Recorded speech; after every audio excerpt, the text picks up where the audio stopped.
আজকাল দেখছি নতুন ট্রেন্ড বেরিয়েছে, মেয়েরা শিবরাত্রিতে নিজেদের বয়ফ্রেন্ড বা হাজবেন্ডের মাথায় জল ঢালছে। মানে সিরিয়াসলি? হ্যাঁ রে, তোদের ভয় করে না রে? মহাদেব যদি দেখতে পায় না, স্বর্গ থেকে ত্রিশূল ছুঁড়ে পুরো বুকে গেঁথে দেবে একদম। শিবরাত্রিতে সবাই শিবের মাথায় জল ঢালে, আমি না হয় আমার পার্বতীর মাথায় জল ঢাললাম।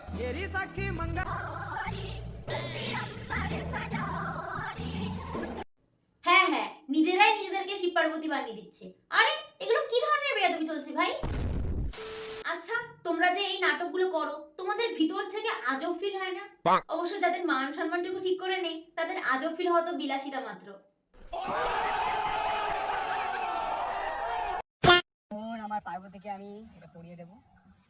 বাবা ক্ষমা করে দিও, বলো না। তাহলে বরের গায়ে পা তুলেছো কেন? এত যখন পাপের ভয়, বরের গায়ে পাও তুলবে, ভিডিও বানাবে, আবার মহাদেবের কাছে ক্ষমাও চাইবে। এ কি हिपोक्रेसी की भी सीमा होती है। শুনেছি নাকি বরের পা ধোয়া জল খেলে নাকি তার সাথে সাজন্ম থাকা যায়। আর কি সত্যি? তোমরা একটু কমেন্টে জানিও তো।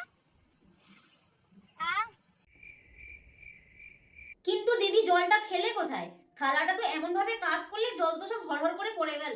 আর যদিও বা জলটা খেয়ে 7 জন্ম থাকা তো দূর, এই জন্মটুকু ঠিক করে বাঁচবে বলেও মনে হয় না আমার। Music